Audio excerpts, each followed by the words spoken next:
मेरे प्यारे बच्चों, सुड्डू भैया, गौरव भैया, गुल अफशा भैया, राहुल उत्पन्न सरकार, प्रवीण, मेरे प्यारे बच्चों, आप सभी को नमस्कार। आप सभी का स्वागत है इस सेशन में।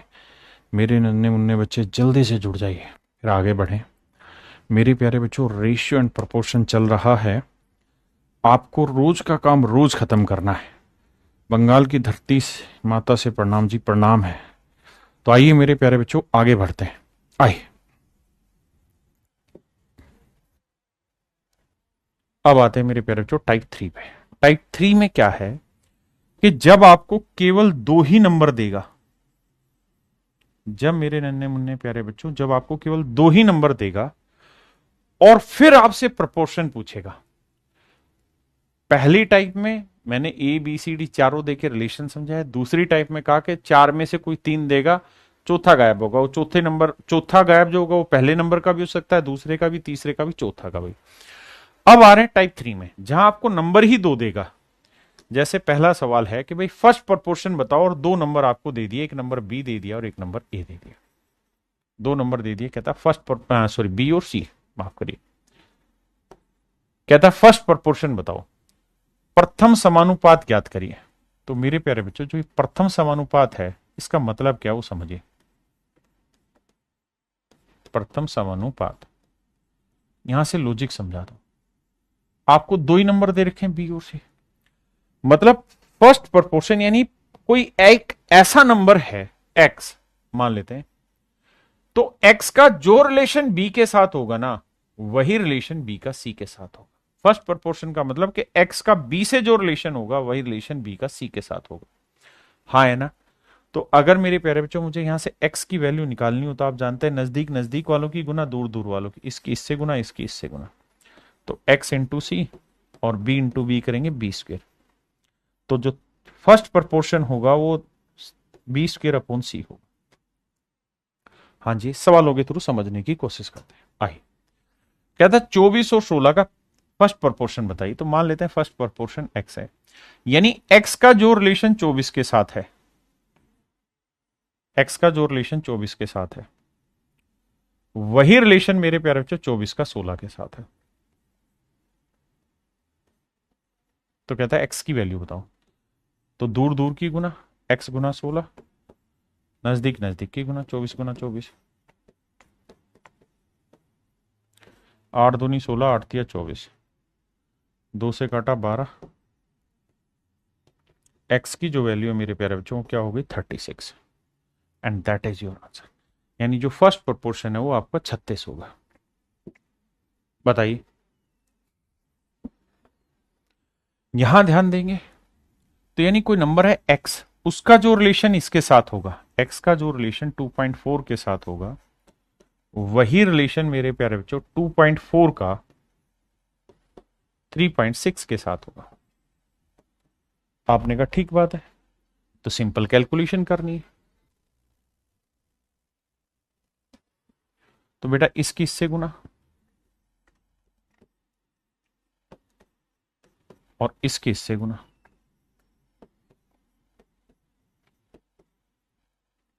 देखो भैया, डेसिमल से एक डेसिमल गया, बिल्कुल ठीक है।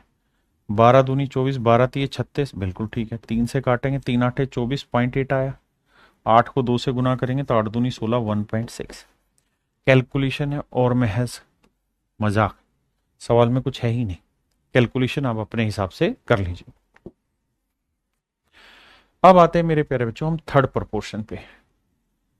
थर्ड प्रोपोर्शन, तृतीय समानुपात। थर्ड प्रोपोर्शन क्या कहलाता है कि आपको कोई दो नंबर देगा, एक ए नंबर दे दिया, एक बी नंबर दे दिया, और फिर कहेगा थर्ड प्रोपोर्शन बताओ। थर्ड प्रोपोर्शन माने कोई एक नंबर है एक्स, तो जो रिलेशन ए का बी के साथ होगा, वही रिलेशन बी का एक्स के साथ होगा। This is basically called third proportion.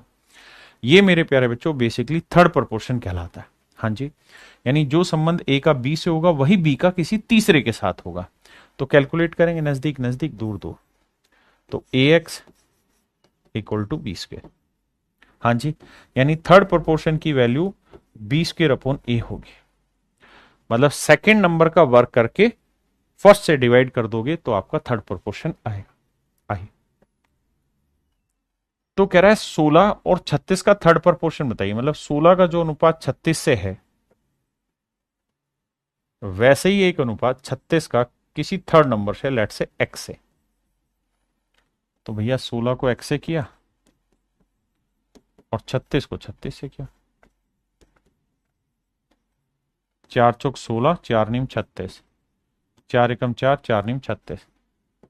तो मेरे प्यारे बच्चों एक्स की वैल्यू 9 नीम 81 आ। This is my dear student is your right answer. Option A is your absolute right answer. Option A आपका करेक्ट आंसर।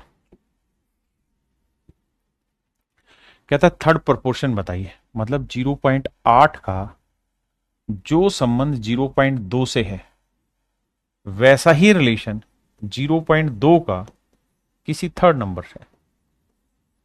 क्या करना है यार, इसकी इससे गुना, तो x गुना 0.8 बराबर इसकी इससे गुना 0.2 इंटू 0.2। बहुत शानदार। अब सर देखो डेसिमल से डेसिमल उड़ा दो, बिल्कुल। 2 एकम 2, 2 चौक 8, सही बात है। 2 से काटेंगे, यहाँ 0.1 बचा और यहाँ 2 बचा, तो x की जो वैल्यू आई वो 0.1/2 आई। 0.1/2। देखो यार इसको और सुंदर से अगर डिफाइन करना हो तो डेसिमल हटाएंगे, बटे 20 आ जाएगा, 2 गुना 10 आएगा, बिल्कुल ठीक है। 1/2 कितना होता है साहब, 0.5 और बटे 10 है, तो यह आ जाएगा 0.05। Option A is your right answer. मेरे प्यारे बच्चों ऑप्शन ए करेक्ट है। देखिए अगर 2 नंबर है और सवाल में आपसे पूछे फर्स्ट प्रोपोर्शन, तो मतलब पहले का दूसरे से जो है वही दूसरे का तीसरे से।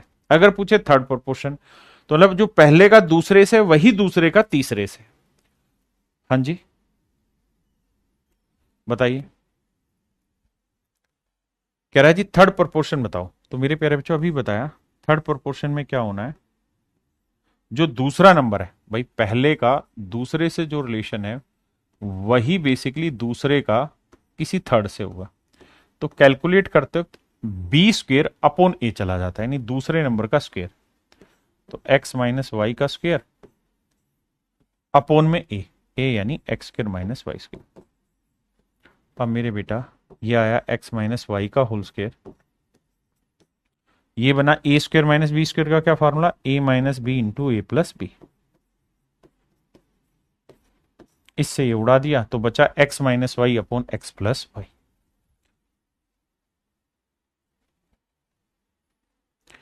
अब आते हैं मेरे बच्चे सबसे जरूरी हिस्से पे, दैट इज मीन प्रोपोर्शन, मध्य समानुपात।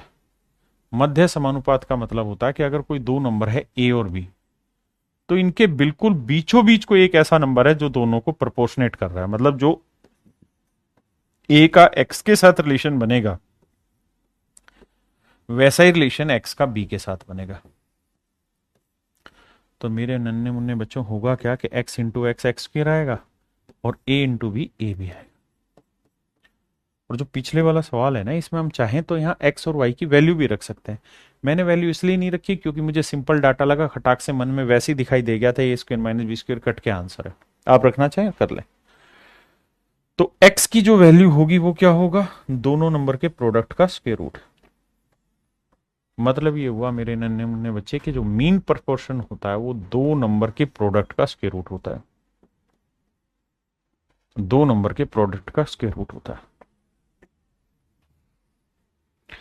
आइए मेरे बच्चे, कहता है 64 और 120, 64 और 121 का मीन प्रोपोर्शन निकालिए। तो 64 गुना 121, 64 का वर्गमूल 8 और 121 का वर्गमूल 11। तो मेरे प्यारे बच्चों मेरा आंसर आया 88 सेंटीमीटर।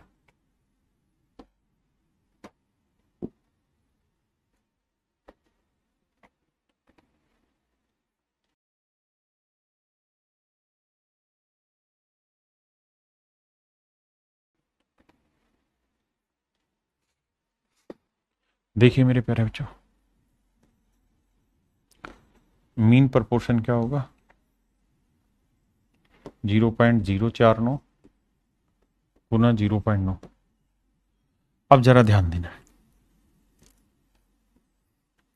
भाई, 49 का वर्गमूल 7, 9 का वर्गमूल 3, तो आंसर आया मेरे बच्चे 21। अब मोटी बात समझने की ये है कि यहां अंक कितने हैं दशमलव के बाद, 1 2 3 और एक यहां 4, तो वर्गमूल निकालेंगे तो 4 क्या आधा यानी 2 रह जाएंगे, तो बटे 2 यानी 100, यानी आंसर जो आएगा वो 0.21 आएगा। है ही नहीं आंसर यार, ऑप्शन डी। ऑप्शन डी मेरे बच्चे करेक्ट आंसर है।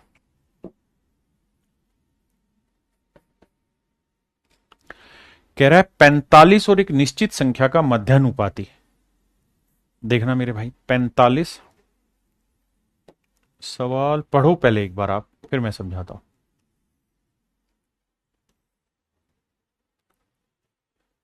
मैं सवाल ड्राफ्ट कर रहा हूं। कह रहा भाई एक नंबर है 45 और एक नंबर है n। कहता है इनका मीन प्रोपोर्शन निकालिए। लेट से इनका मीन प्रोपोर्शन ये आया, और कह रहा है दो और संख्या है 5 और 22। कह रहा है इनका मीन प्रोपोर्शन निकालिए। लेट से ये आया ये वाला, तो कहता है कि इसके मीन प्रोपोर्शन का 3 गुना कर देंगे तो इसके बराबर आएगा। कहता है इस मीन प्रोपोर्शन का 3 गुना करोगे तो इस वाले मीन प्रोपोर्शन के बराबर। आपने कहा ओके रिपोर्ट है। हाँ जी, अब आइए। तो मेरे प्यारे बच्चों इसको देखेंगे तो ये आएगा कितना, 45 गुना n। मीन प्रोपोर्शन मतलब दोनों नंबर का मल्टीप्लिकेशन का स्क्वायर रूट करना, यहां 3, 5 गुना 22। दोनों साइड मेरे प्यारे बच्चों स्क्वायर करेंगे, स्क्वायर करेंगे तो आएगा 45 गुना n, 3 का वर्ग 9, 5 गुना 22।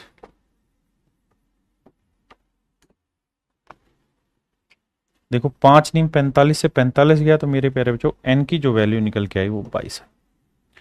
यानी जिस नंबर की उस सवाल में हम बात कर रहे हैं वो नंबर कुछ और नहीं 22। वो नंबर मेरे भाई कुछ और नहीं, क्या है, 22।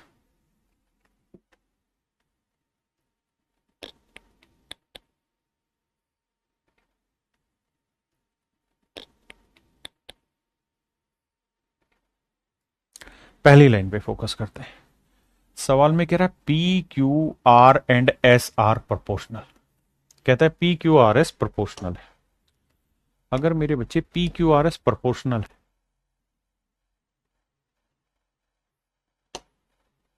तो मतलब पी का क्यू से जो रिलेशन होगा, ऑप्शन समझाने होंगे ना यहां तो देखो यहां लिखते हैं पी का क्यू से जो रिलेशन होगा वही रिलेशन आर का एस से होगा, आर का एस से होगा। हाँ जी,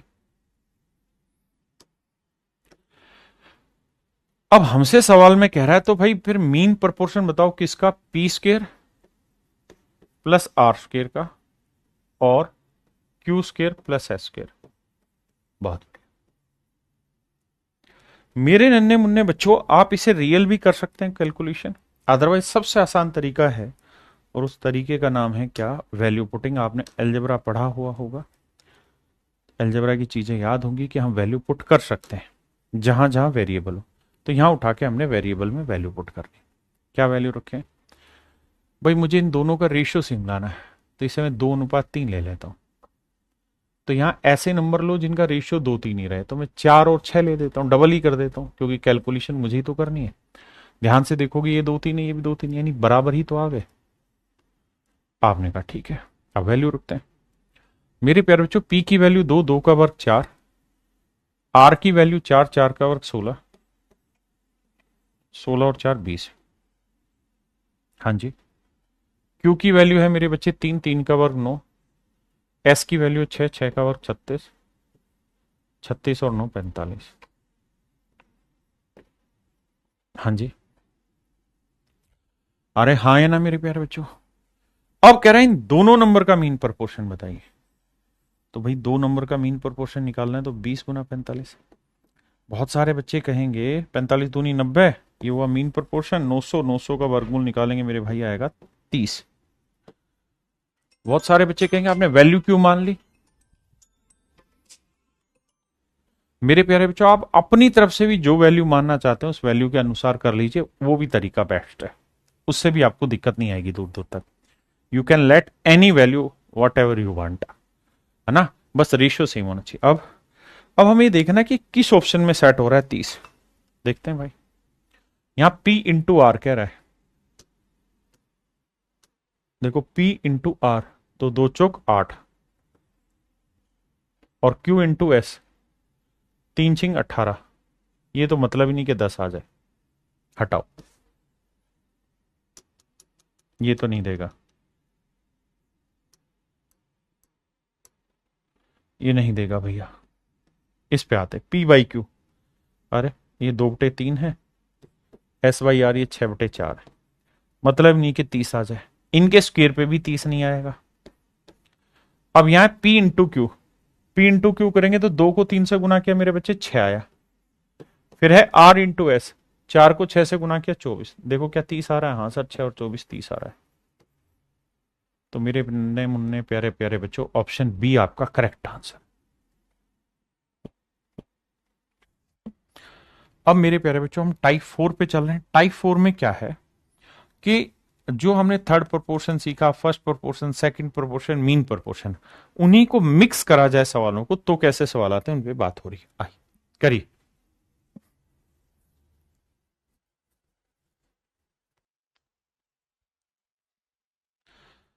मेरे बच्चे सवाल में कह रहा है कि 2 5 और 4, 2 5 और 4 का चतुर्थानुपाती ज्ञात करिए, फोर्थ प्रोपोर्शन, तो मान लेते हैं एक्स है।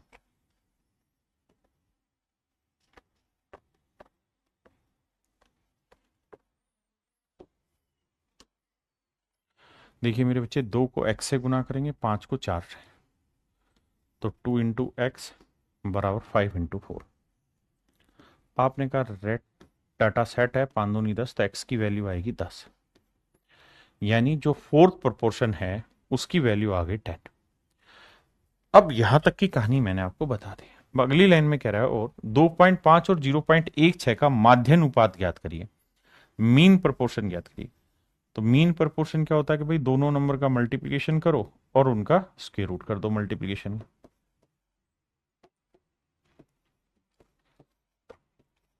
अब मेरे प्यारे बच्चों एक बात बताना,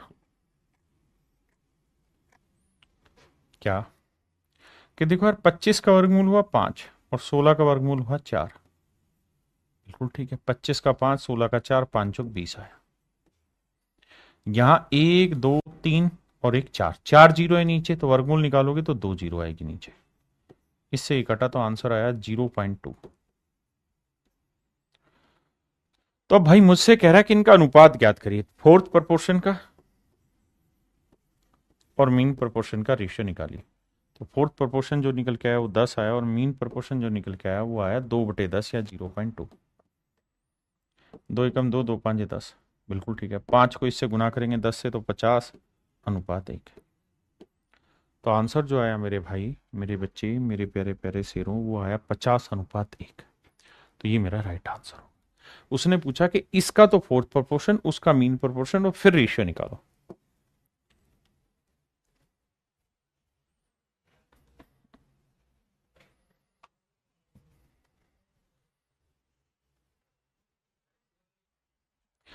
देखिए मेरे प्यारे बच्चों, ध्यान से मेरी बात सुनिए।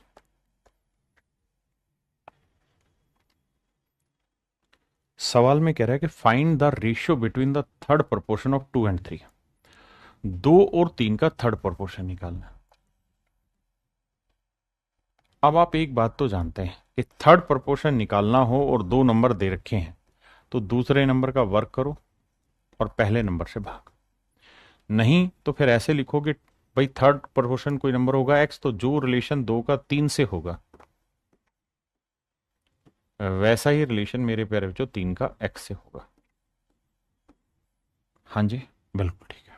अब 3 4 12 के चतुर्थानुपाती के बीच का अनुपात ज्ञात करिए, और कह रहा है 3 4 और 12, इसका फोर्थ प्रोपोर्शन निकालो। तो भाई जो रिलेशन 3 का 4 से होगा वैसा ही रिलेशन 12 का किसी फोर्थ नंबर लेट से x से होगा।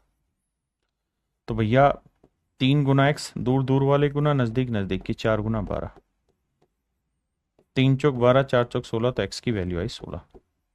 ये आया फोर्थ प्रोपोर्शन। कह रहे इनका रेशियो बताइए। तो मेरे प्यारे बच्चों थर्ड प्रोपोर्शन और फोर्थ प्रोपोर्शन, तो थर्ड प्रोपोर्शन 9/2 है, तो फोर्थ प्रोपोर्शन होगा 16। 2 से दोनों तरफ गुना तो 9:32। अब मेरे प्यारे बच्चों हाँ है ऑप्शन मिल गई, तो ऑप्शन ए मेरा राइट आंसर।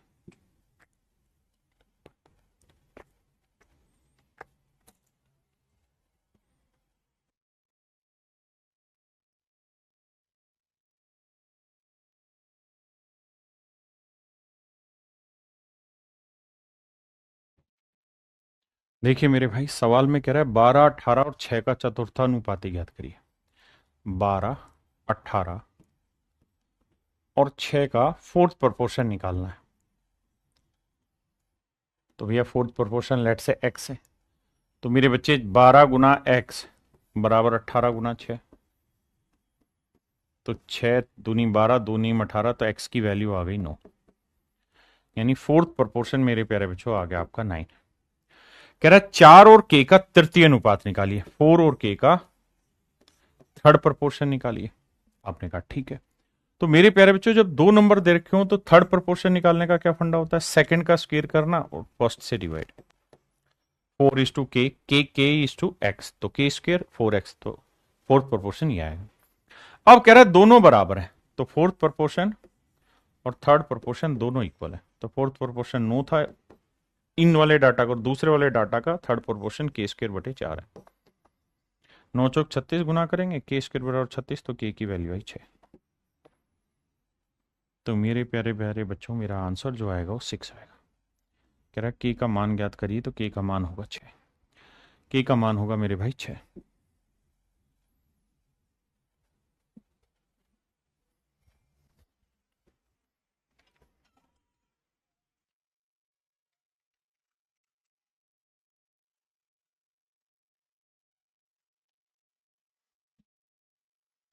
कह रहा है जी x और y के बीच मध्यानुपाती तृतीयानुपाती का k गुना है। मेरे प्यारे बच्चों सवाल में कह रहा है कि x और y 2 नंबर है, ठीक है जी, इनका मीन प्रोपोर्शन निकालो। तो मेरे प्यारे बच्चों इनका जो मीन प्रोपोर्शन होगा वो √xy होगा, और कह रहा है इन्हीं का थर्ड प्रोपोर्शन निकालो, तो वो हो जाएगा दूसरे वाले का वर्ग बटे पहले वाला, वाई स्क्वायर बटे एक्स। बिल्कुल जेन्युइन बात है। अब कहता है इनका जो मीन प्रोपोर्शन है वो थर्ड प्रोपोर्शन का कितना गुना है, के गुना है। थर्ड प्रोपोर्शन का के गुना है। कहता जो मीन प्रोपोर्शन है वो थर्ड प्रोपोर्शन का के गुना है, यानी इसका के गुना है। ऐसा मैं नहीं कह रहा हूं, सवाल कह रहा है। फिर से अपनी बात दोहराता हूं, ऐसा मैं नहीं कह रहा हूं, सवाल कह रहा है। क्या कह रहा है, कह रहा है एक्स और वाई का जो मीन प्रोपोर्शन है वो एक्स और वाई के थर्ड प्रोपोर्शन का के गुना है, इसका के गुना है। तो भैया दोनों साइड स्क्वायर रूट हटाएंगे तो स्क्वायर करना होगा, तो एक्स इंटू वाई आएगा। यहाँ के स्क्वायर आया, इसका वर्ग करोगे तो वाई की पावर 4 आया, एक्स का वर्ग करोगे एक्स स्क्वायर। अब मेरे बच्चे एक बात आना, वाई से काटोगे यहाँ क्या आया, वाई क्यूब। एक्स स्क्वायर को एक्स से करेंगे एक्स क्यूब, तो एक्स क्यूब इक्वल टू के स्क्वायर इंटू वाई क्यूब। बिल्कुल ठीक है। तो मेरे प्यारे बच्चों के स्क्वायर की जो वैल्यू आएगी ना वो आएगी एक्स क्यूब बटे वाई क्यूब, एक्स क्यूब बटे वाई क्यूब। बिल्कुल ठीक बात है।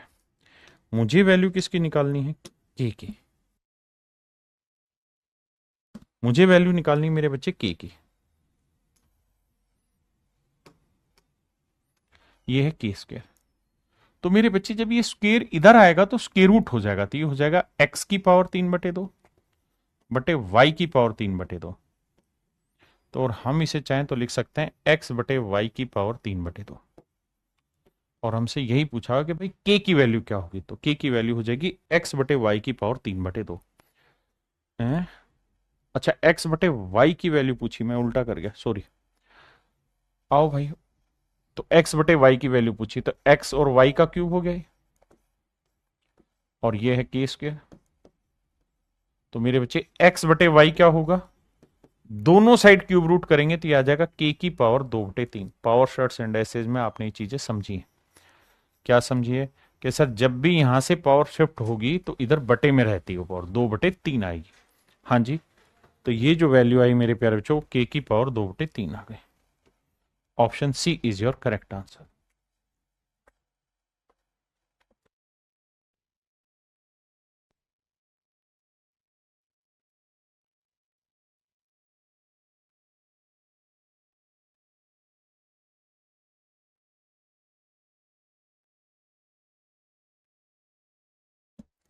देखिए मेरे भाई, कह रहा है P 3 और 9 का थर्ड प्रोपोर्शन है।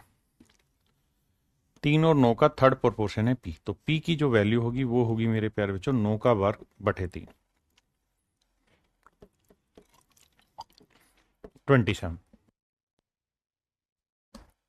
यहां कह रहा है तो 6 P और 4 का फोर्थ अनुपाती, चतुर्थ अनुपाती है, यानी P और 4 का फोर्थ प्रोपोर्शन है, सॉरी 6 P और 4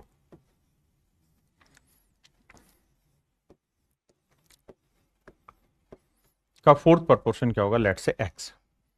तो मेरे बच्चे x को 6 से गुना करोगे 6x, और p को 4 से गुना करोगे 4 इंटू पी। अब मेरे प्यारे बच्चों p की वैल्यू कितनी है, सब 27, तो p की जगह मैं 27 रख देता हूं। आपने कहा जी ओके। अब देखो जी, 3 दूनी 2 दूनी 4, 2 तिया 6, 3 नीम 27, तो मेरे प्यारे बच्चों x की वैल्यू आई 18, यानी इसका जो फोर्थ प्रोपोर्शन बैठेगा वो बैठेगा 18।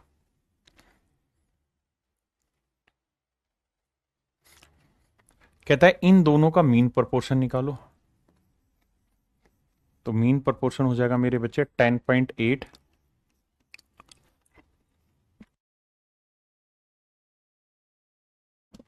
और 4.8। देखो मेरे भाई,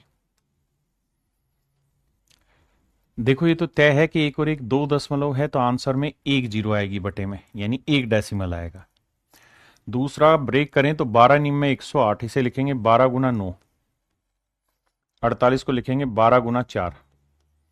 अब अगर हम वर्गमूल निकालें तो 12 12 एक बार आ गया बाहर, बिल्कुल ठीक है। 9 का वर्गमूल 3 आ गया, और भैया 4 का वर्गमूल आ गया 2 बटे 10। ये तो आया मेरे प्यारे बच्चों मीन प्रोपोर्शन। अब कह रहा है 2 और 4 का थर्ड प्रोपोर्शन निकालो, तो थर्ड प्रोपोर्शन हो जाएगा क्या, बेसिक फंडा है कि भाई इसका वर्ग करो और पहले वाले से भाग दे दो, तो ये आएगा 8, तो थर्ड प्रोपोर्शन आया 8। अब कह रहा है जी इनका जोड़ कर दो, तो देखो मेरे भाई 12 3 36, 36 दूनी 72, 72 को 10 से भाग देंगे 7.2 जमा 8, तो आंसर आया 15.2 सेंटीमीटर। देखिए मुझे सवाल में क्या कहा गया, मुझे सवाल में कहा गया कि भाई 108 और 48 का वर्गमूल निकालो, तो मैंने क्या किया, 108 को टुकड़ों में बांट लिया, 12 निम में 108 और 48 को 12 गुना 4। अब वर्गमूल निकालते हैं तो जोड़े देखते हैं, तो 12 का एक जोड़ा बन गया, 9 का 3 बन गया, 4 का 2 बन गया, तो 12 गुना 3 गुना तो 32 36 दूनी 72 बटे 10 यानी 7.2। थर्ड प्रोपोर्शन क्या होगा जी, थर्ड प्रोपोर्शन होता है मेरे प्यारे बच्चों सेकंड नंबर के वर्ग को फर्स्ट से भाग देना। 16 को 2 से भाग दिया 8, कह रहा है जी दोनों का जोड़ बता दो, तो 15.2 सिंपल आंसर आ गया। देखिए यार सवाल में कह रहा है ए बी सी और डी ऐसे हैं कि वे अनुपातिक हैं, a b c and d are proportionate. क्या है मेरे प्यारे बच्चों, प्रोपोर्शनेट है, तो नजदीक नजदीक की गुना दूर दूर की गुना, तो मतलब ए इंटू डी जो होगा वो बराबर होगा बी इंटू सी के। पहली चीज। अब आइए आगे, अब अगली लाइन में क्या कह रहा है मेरे बच्चे कि जो सी है वो ए और डी का थर्ड प्रोपोर्शनेट है। सी जो है मेरे प्यारे बच्चों ए और डी का थर्ड प्रोपोर्शनेट है। C is the third proportionate to A and B, D. C जो है वो ए और डी का थर्ड प्रोपोर्शनेट है। सी जो है मेरे प्यारे बच्चों ए और डी का थर्ड प्रोपोर्शनेट है। ए और डी का क्या है, थर्ड प्रोपोर्शनेट, तो थर्ड प्रोपोर्शनेट का नाम है सी। तो थर्ड प्रोपोर्शनेट क्या होता है, इसका वर्क करना सेकंड वाले का, पहले वाले से भाग देना। बिल्कुल ठीक है। अगली बात, अगली लाइन में ये कह रहा है whereas b is the mean proportionate to A and c, जबकि बी जो है वो ए और सी का मीन प्रोपोर्शनेट है। बी जो है वो ए और सी का मीन प्रोपोर्शनेट है, बी। और बी को हम क्या कहते हैं, मीन प्रोपोर्शनेट नाम लिया है, दैट इज बी। तो मीन प्रोपोर्शनेट का सूत्र होता है मल्टीप्लाई और फिर स्क्वायर रूट। भाई दोनों साइड वर्क करोगे तो बी स्क्वायर की वैल्यू ए इंटू सी आएगी। यहां दोनों साइड वर्क करने की जरूरत ही नहीं है, यहां डी स्क्वायर बराबर ए इंटू सी आएगा। बिल्कुल ठीक है। अब एक चीज नोटिस करना, और वही है कि ए इंटू सी यहां पे भी है, ए इंटू सी यहां पे भी है। इसका मतलब बी स्क्वायर और डी स्क्वायर भी मेरे बच्चे आपस में क्या होंगे, बराबर। भाई अगर ये दोनों वैल्यूज बराबर हैं तो बी स्क्वायर और डी स्क्वायर भी तो बराबर होंगे। आपने कहा जी हाँ, यानी मेरे प्यारे बच्चों बी स्क्वायर जो होगा वो बराबर होगा किसके, डी स्क्वायर। दोनों साइड स्क्वायर रूट करेंगे तो बी की जो वैल्यू आएगी वो डी के बराबर आएगी, बी और डी बराबर आ जाएंगे। हाँ जी, अगर बी और डी बराबर आ गए मेरे बच्चे, तो अब सवाल को आगे लेके चलते हैं। क्या कि भैया अगर बी और डी बराबर आ गए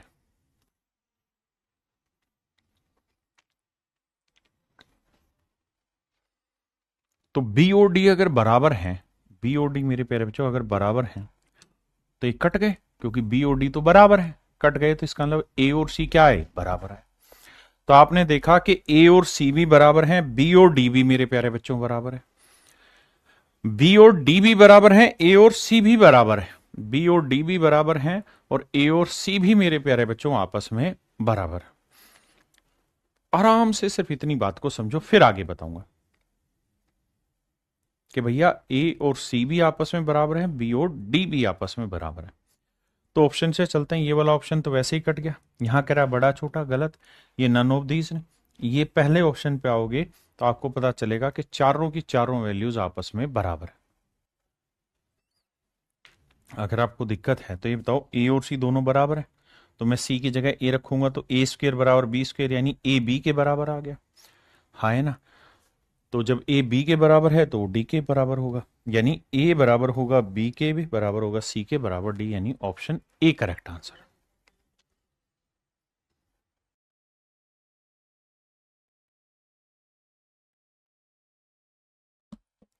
पहली लाइन पे आना, कह रहे यदि 2 और बी का थर्ड प्रोपोर्शनल 32 है। मेरे बच्चे सवाल में कह रहा है 2 और बी का थर्ड प्रोपोर्शनल 32 है, third proportionate of 2 and b is 32। तो भाई ये बताओ 2 और बी का थर्ड प्रोपोर्शनेट क्या कैसे निकालते हैं।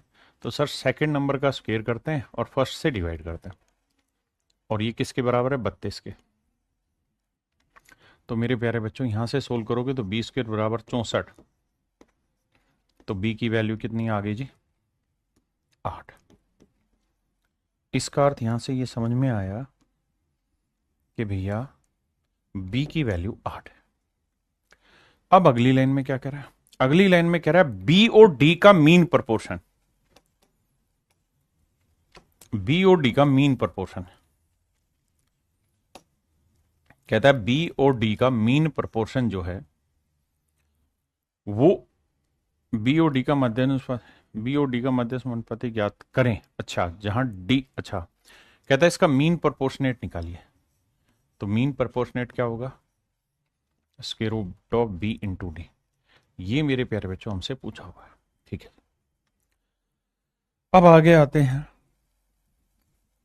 Whereas d is the third proportional to 7 and e. कहता है डी जो है वो 7 और ई का, कहता है जहां डी 7 और ई का तीसरा समानुपात है। किसका भाई, 7 और ई का, 7 और ई का तीसरा समानुपात है, यानी थर्ड प्रोपोर्शनेट है डी। तो डी की वैल्यू क्या होगी, सेकंड का स्क्वायर करेंगे और फर्स्ट से डिवाइड करेंगे, ठीक है जी। उससे आगे क्या कह रहा है, जहां ई 3 और 6 और 7 का, जहां ई जो है 3, 6 और 7 का चौथा समानुपात है, सवाल में कह रहा है कि ई जो है वो 3, 6 और 7 का फोर्थ प्रपोर्शन है। कहता है फोर्थ प्रपोर्शनेट है किसका? 3, 6 और 7 का। तो 3:6 वही होगा जो 7 का फोर्थ प्रपोर्शन ई। सवाल में कह रहा है जहां ई 3, 6 और 7 का चौथा समानुपात है। अब क्या होगा मेरे बच्चे? दूर दूर वालों गुना, तो 3 गुना ई, नजदीक नजदीक वालों गुना 6 गुना 7, 3 दूनी 6, तो ई की वैल्यू आ गई 7 दूनी 14। अब मेरे बच्चों मुझे डी की वैल्यू निकालनी है, तो यहां रखते हैं ई की वैल्यू 14, 14 का वर्गमूल है 14 इंटू 14 बाई 7, 7 दूनी 14, 14 दूनी 28, तो डी की वैल्यू आ गई मेरे प्यारे बच्चों 28। हाँ जी, अब डी की वैल्यू 28 है और बी की वैल्यू 8 है, तो मीन प्रोपोर्शन पूछा था, तो बी की वैल्यू 8 है और डी की वैल्यू 28 है। अब 8 गुना 28 के मेरे प्यारे बच्चों स्क्वायर रूट निकालना है। आओ भैया, तो 8 गुना 28 को कैसे ब्रेक करें? देखो ध्यान से भाई, 8 को लिखेंगे 4 गुना 2, 28 को लिखेंगे 4 गुना 7, बिल्कुल। तो खास बात क्या होगी कि सर 4 और 4 एक जोड़ा बन गया, बाहर आ गया, बचा क्या? 7 दूनी 14, तो आया 4√14। तो मतलब इसे सोल्व करोगे तो आंसर आएगा मेरे प्यारे बच्चों 4√14। ये सवाल है मेरे प्यारे बच्चों लेटेस्ट और अपडेटेड सीडीएस के क्वेश्चन। यहां पे चीजें क्या हैं कि थोड़ी सी हैवी लेवल की है, मतलब हैवी लेवल नहीं है लेकिन पजल है, कैलकुलेशन 3-4 टुकड़ों को मिला के बना रखी है।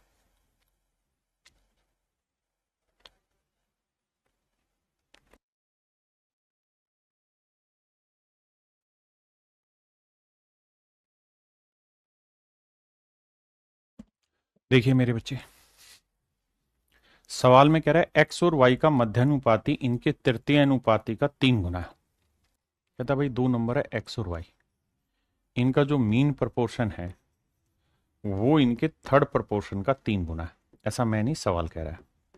तो मीन प्रोपोर्शन होना है मेरे प्यारे बच्चों एक्स वाई। यार ये तो हो चुका है शायद पीछे सवाल।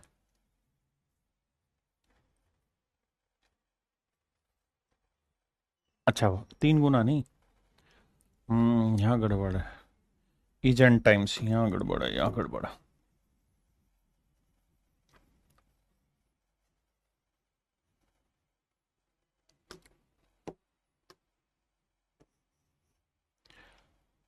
एन गुना है,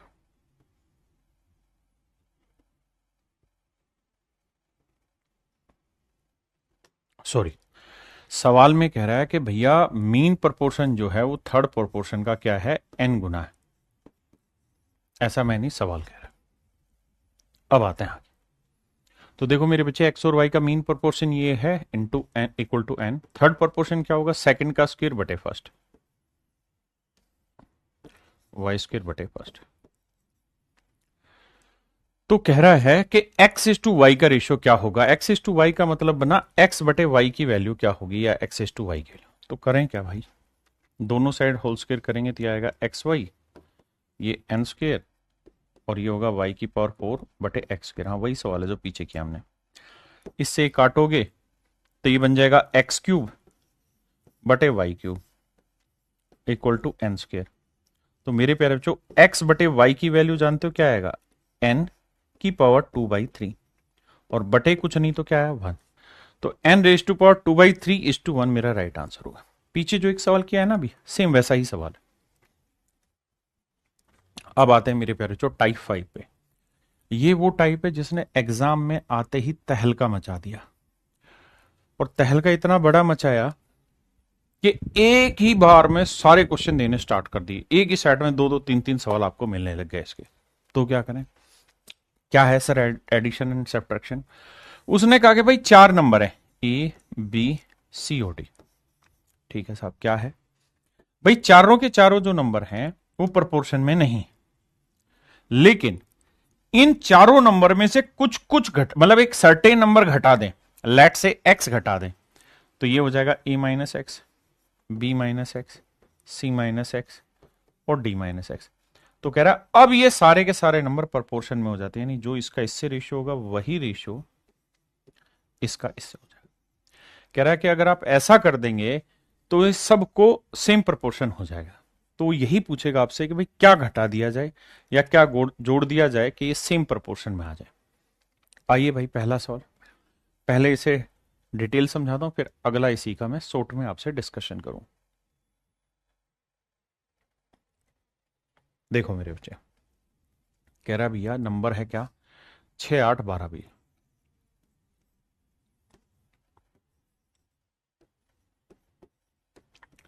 कहता है चार संख्या है, अगर इनमें से हर एक में से समान संख्या घटा दी जाए तो लेट से मेरे प्यारे बच्चों समान संख्या जो है वो x है जो इनमें घटा दी जाए, यानी 6 minus x, 8 minus x, 12 minus X और 20 माइनस एक्स। और हमें यही पता करना है कि भाई वो x की वैल्यू क्या होगी, क्योंकि ऐसा करने से ये सेम प्रोपोर्शन में आ गए। समान संख्या घटा दी जाती तो परिणाम संख्या समानुपात में होती है, मतलब प्रोपोर्शन में होती है, यानी इसका इससे रेशियो है वही रेशियो इसका इससे हो जाता है। तो कहता है बताओ x की क्या वैल्यू ले मेरे प्यारे बच्चों की सेम रेशियो में सेट हो जाए।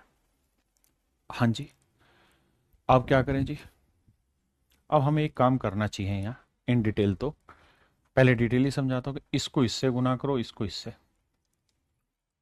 तो 6 माइनस एक्स को गुना करो भैया 20 माइनस एक्स से,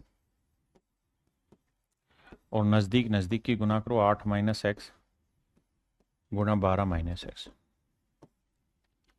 तो 6 को 20 से किया 120 minus 6x minus 20x, minus x को माइनस एक्स से किया माइनस एक्स किया, 8 को 12 7 84 12 8 96 माइनस 8x माइनस 12x और माइनस माइनस प्लस था ये भी प्लस एक्स के।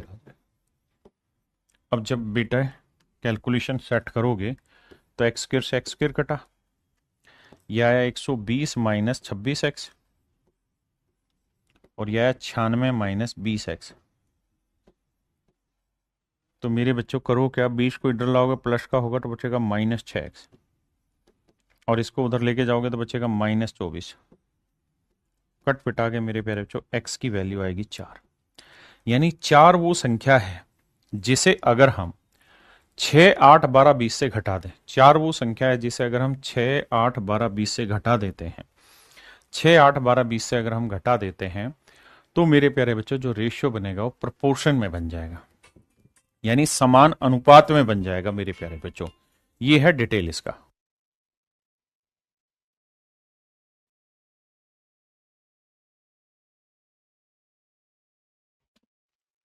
देखिए मेरे प्यारे बच्चों,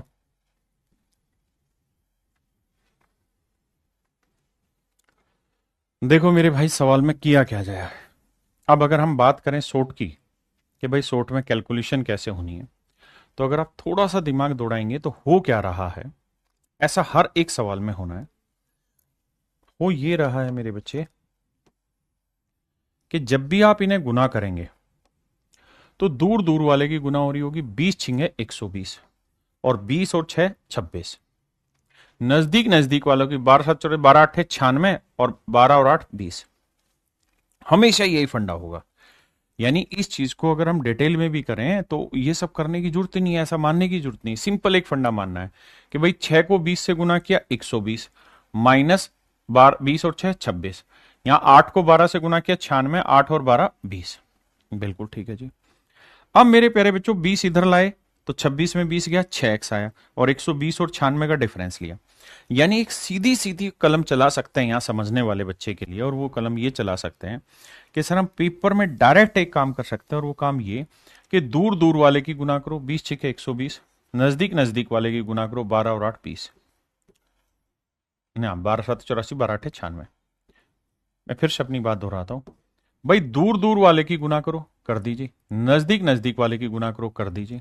अब ये करो मेरे प्यारे बच्चों कि दूर दूर वाले को जोड़ो, 6 में 20 जोड़ा 26, और नजदीक नजदीक वाले को जोड़ो 12 और 8 20, तो 26 में से 20 घटा दो।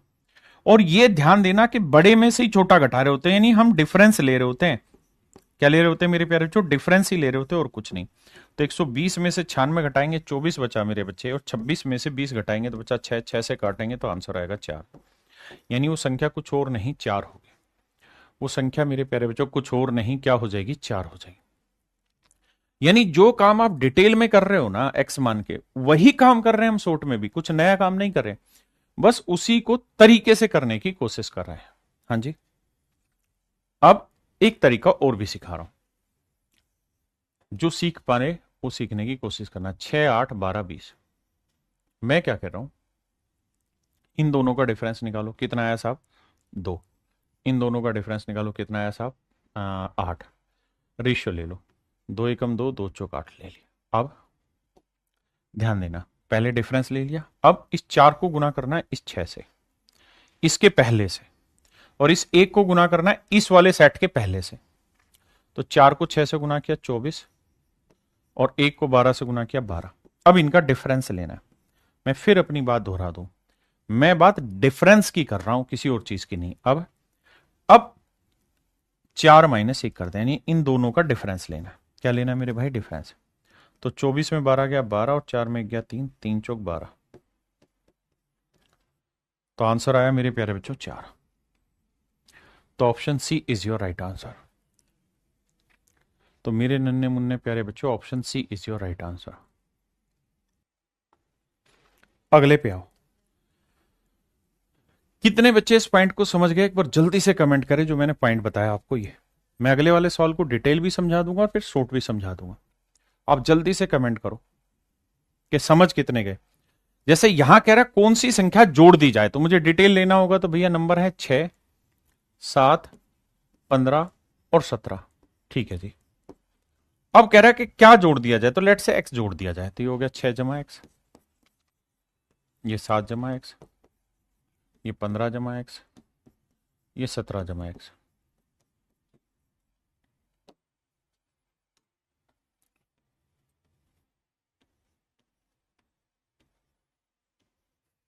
अब क्या करना है, कहता है कि समान अनुपात आ जाए। डिटेल बता रहा हूं, तो दूर दूर वाले की गुना 6 जमा एक्स गुना 17 जमा एक्स, नजदीक नजदीक वाले गुना 7 जमा एक्स और 15 जमा एक्स। तो मेरे बच्चे डिटेल करोगे तो देखो 6 को 17 छिके 102 आएगा, फिर 6x 17x 17 और 6 23x आएगा। यहां देखोगे भैया 15 7 105 आया, 7 और 15 22x आया। x फिर इधर भी कटेगा इधर भी कटेगा। अब मेरे बच्चे 105 में से 102 घटाओगे तो बचेगा 100, मतलब सिर्फ 3, और 23 में से 22 गया 1, यानी x की वैल्यू 3। यानी 3 वो नंबर है जिसे हमें हर एक में जोड़ना पड़ेगा, उसके बाद कल्याण हो जाएगा। उसके बाद मेरे प्यारे बच्चों कल्याण हो जाएगा। हाँ जी, अब अगली कहानी को सुनिए। क्या जी, अगली कहानी क्या है, यहां तक की बात आगे सुना। अगली कहानी मेरे प्यारे बच्चों ये है कि अगर मैं x की वैल्यू 3 सोल्व करके निकालना चाहता हूं तो मुझे सब करने की जरूरत ही नहीं है। मैंने आपको तरीका बताया क्या, कि भैया एक सिंपल काम करो, दूर दूर वाले की गुना करो। 17 छिके 102 कर लिया साहब, और 15 साते 105, और इनका डिफरेंस लेना है। दूर दूर वाले की गुना नजदीक नजदीक वाले के। मेरे सब ध्यान रहे, 102 में से 105 नहीं घटाना, इनका डिफरेंस लेना। डिफरेंस मतलब बड़े में से छोटा घटाना। फिर मेरे प्यारे बच्चों हमें इन्हें जोड़ना है। इधर 17 और 6 23, और 15 में से 15 और 7 22, इनका डिफरेंस ले लेना। ये आया 3 और यहां आया 1, तो आंसर आ जाएगा मेरे प्यारे बच्चों 3। एक तो मैंने ये तरीका सिखाया आपको, ये क्लियर है भाई सभी भाई बहनों को, बहुत बढ़िया बात। अगर इस वाले में आपको असहजता महसूस हो रही, अगर आप ध्यान देंगे तो मैंने यहां कुछ नहीं किया, डिटेल ही कराया, लेकिन डिटेल को थोड़ा सिस्टमेटिक करा दिया, जो नहीं लोग कर पाते। अब क्या करने को कह रहा हूं मेरे भाई, मैं अब कह रहा हूं कि आप चीजों को ऐसे टैकल करो कि 6 और 7 का डिफरेंस ले लो 1, 15 और 17 का डिफरेंस ले लो 2। अब 2 को गुना करो इसके पहले से, 2 छिक 12, 1 को गुना करो इसके पहले से 15, दोनों का डिफरेंस ले दो, और यहां 2 में से 1 घटा दो, मतलब बड़े में से छोटा। 15 में 12 गया 3, डिफरेंस की बात हो रही है, 2 में 1 गया 1, तो भी आपका आंसर 3 ही निकलेगा। ये वाला जो तरीका ये क्या है, ये बेसिकली यहां जो सेटिंग है उसको कॉमन लेके पहले ही कैंसिल करने वाली चीज होती है। तो आप ऐसे कर सकते हैं या फिर मेरे प्यारे बच्चों ऐसे, मर्जी आपकी। अगर ये डाटा बहुत बड़े बड़े होंगे तो शायद मल्टीप्लीकेशन बड़ी मुश्किल होगी, उस केसेस में आपको ये सबसे आसान मेथड लगेगा। आइए, तो कहानी तेरी।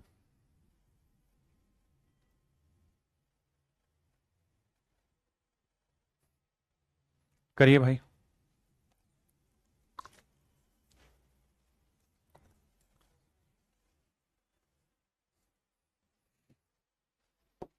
मेरे बच्चे सवाल में कह रहा है कि 23, अगला है 39, फिर अगला है 32 और फिर है 56। कहता है जी प्रपोर्शन में नहीं है। मान ली बात। तो कहता है इनमें से x घटाया गया, यानी x सब में से घटाया गया, x is subtracted from each and everything, हर एक से घटाया गया, ताकि जो नंबर हमें मिले वो एक प्रपोर्शन में आ जाए। नंबर जो मिले वो किस में आए? प्रपोर्शन में।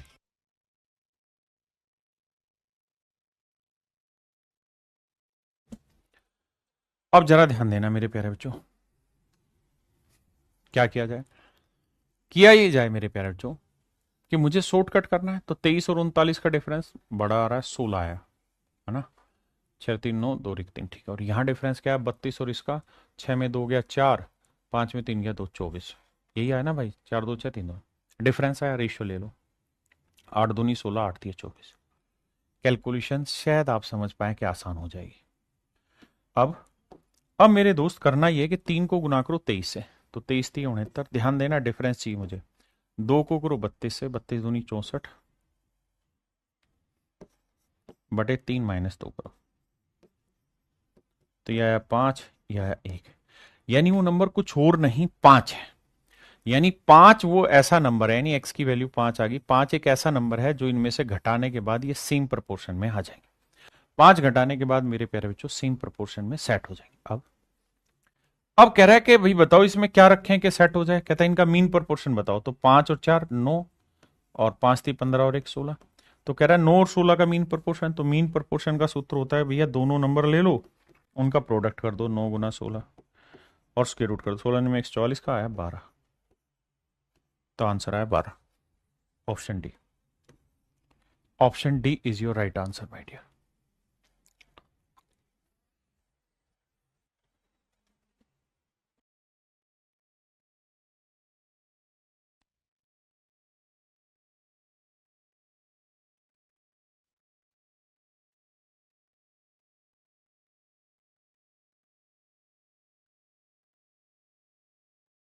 आइए मेरे बच्चे,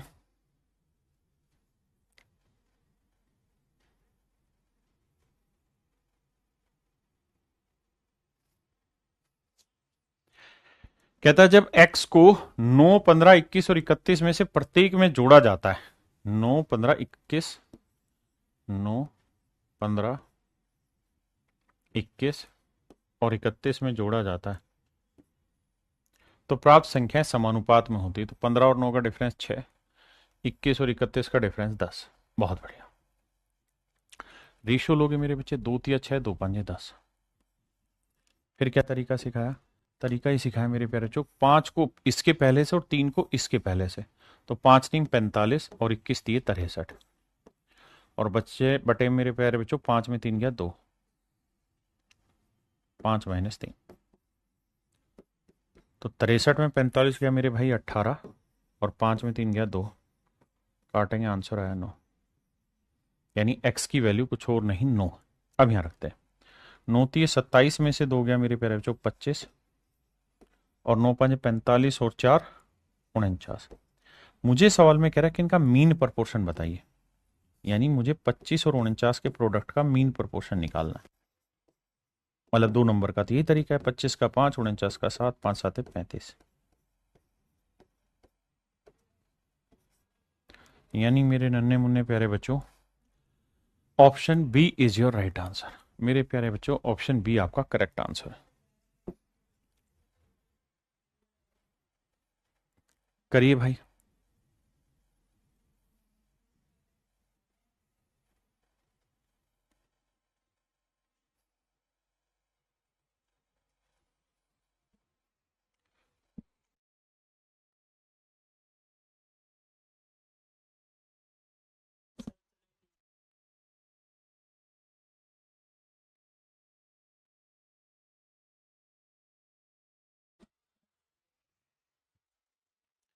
कह रहा when x is subtracted from each of the number, कहता 58, 75, 79, 103। कहता अगर हर संख्या से हम x को सब्ट्रैक्ट कर देते हैं तो जो रिजल्टिंग नंबर आता है वो एक प्रोपोर्शन में आ जाता है। तो सबसे पहले तो मेरे प्यारे बच्चों यही पूछा जा रहा है कि x की वैल्यू क्या होगी। हाँ है ना, x की वैल्यू क्या होगी। अब देखो यार दोस्त, लगाते हैं कोशिश करके दिमाग। 58 और 75 का डिफरेंस, ये तो भैया 17 आया, 8 7 15 और 18, 15 में 60 गया 7 और 6 में 5 गया 1, 17, ठीक है। और यहाँ देखोगे तो भैया ये आया 34, अरे वाह मजा आ गया। और 4 13, 7 3 10, ठीक नहीं 24 आ गया, यहाँ गड़बड़ हो गई। 79, 103, 9 4 13, 7 2 9 1 10। अब मेरे प्यारे बच्चों ये कैलकुलेशन बड़ा हो गया। अब 24 को 58 से गुना करोगे, 17 को 79 से करोगे, टाइम टेकन हो जाएगा। और इतना टाइम टेकन हो जाएगा कि पेपर में कैलकुलेशन करना थोड़ा मुश्किल हो जाएगा। तो मेरे प्यारे बच्चों जब ऐसी परिस्थिति आ जाए तो फिर क्या किया जाए। जब ऐसी परिस्थिति आ जाए फिर क्या किया जाए। समस्या आ गई बाबू, बात तो सही है सर। अब भैया सोल्व करना है तो डिटेल में सोल्व करो, कैलकुलेशन करके आंसर निकालो, ठीक है। नहीं तो फिर मेरे बच्चों ये देखो कि हमें मीन प्रोपोर्शन निकालना है किसका, x + 2 का और 3x - 5 का। बिल्कुल सही है सर। मेरे प्यारे बच्चों जब आप मीन प्रोपोर्शन निकाल रहे हैं तो मीन प्रोपोर्शन का तरीका यही होता है इन दोनों नंबर का। मैं आपको एक महज बढ़िया तरीका और बढ़िया बात सिखा रहा हूं जिससे आप कर पाए सवाल में, पेपर में चीजों को। क्या कि भाई जब आपके साथ ये फिक्स हो गया कि कैलकुलेशन बहुत लेंदी जाएगी, क्योंकि अगर रेशियो आसान आ जाता तो कैलकुलेशन आसान थी, और डिटेल तो बिल्कुल ही संभव नहीं आपके लिए करना, वो तो और बहुत लेंदी चला जाएगा। फिर एक काम करिए, अपनी तरफ से x की एक वैल्यू लेट करिए, ऐसी वैल्यू लेट करिए कि जो आंसर आए वो स्क्वायर रूट से बाहर निकल के आ जाए, यानी परफेक्ट स्क्वायर बने अंदर, क्योंकि सारे आंसर मीन प्रोपोर्शन में साफ दे रखे हैं। तो मैं x की वैल्यू 1 लेता हूं तो 1 और 2 3, तो ये तो होगा ही नहीं। 2 लेंगे तो 2 और 2 4, 2 3 6 5 गया 1, आंसर ही नहीं है, क्योंकि सोल होके जो आए वो इन्हीं आंसर में से होना चाहिए। 3 लेंगे, 3 2 5 और 3 3 9 में 5 गया 4, ये भी नहीं बनेगा बात। 4 3 12, देखो 4 2 6, 4 3 12 में 5 गया 7, ये भी नहीं बन रहा बात। 5 लेते हैं, 5 और 2 7, 5 3 15 में से 5 गया 10, 10 7 70, इसका भी वर्गमूल नहीं निकलेगा। 6 और 2 8 और 6 3 18 में से 5 गया 13, इसका भी वर्गमूल नहीं निकलेगा। यानी हमें कुल मिला के ऐसा कार्रवाई करना है कि वैल्यू रखते रखते ही देखना है कि इनका वर्गमूल निकाला जाए। 7 रखते हैं, 7 2 9, वर्गमूल निकल रहा है। 7 3 21, 21 में 5 गया 16, वर्गमूल। तो 16 का वर्गमूल 4, 9 का वर्गमूल 3, तो 4 3 12। तो मेरे नन्हे मुन्ने बच्चों मीन प्रोपोर्शन मेरा 12 हो सकता है, लेकिन हो जाए तो 15 भी हो जाए, 18 भी हो जाए, 10 भी हो जाए। 12 आया। तो 12 कब आया सर? जब आप x की वैल्यू 7 रख रहे हैं। तो मेरे बच्चे अब ये वैल्यू आपको यहां चेक करनी पड़ेगी। ये वैल्यू यहां चेक करो कि x की वैल्यू 7 लेंगे तो आया 51, ये आया 75 का 68, यहां 7 घटाएंगे तो 72, और यहां 7 घटाएंगे तो आएगा 96। अब देखो क्या ये रेशियो सेम आ रहा है? तो यहां देखेंगे तो 17 3 51, 17 चौक 68, 3:4 सेट आया। यहाँ पे भी चेक करते हैं, 18 3 नहीं 24 3 72, 24 चौक 96 सेट आ रहा है, तो 3 4 सेट हो रहा है। तो इसका मतलब x की वैल्यू 7 सही हो रही है और आपका आंसर 12 ठीक है, करेक्ट है। तो अगर आप चीजों को इस तरह नहीं जोड़ पाते तो फिर दूसरा तरीका ये है मेरे प्यारे बच्चों सवाल करने का। हाँ है ना, मेरी बात समझे कि नहीं समझे?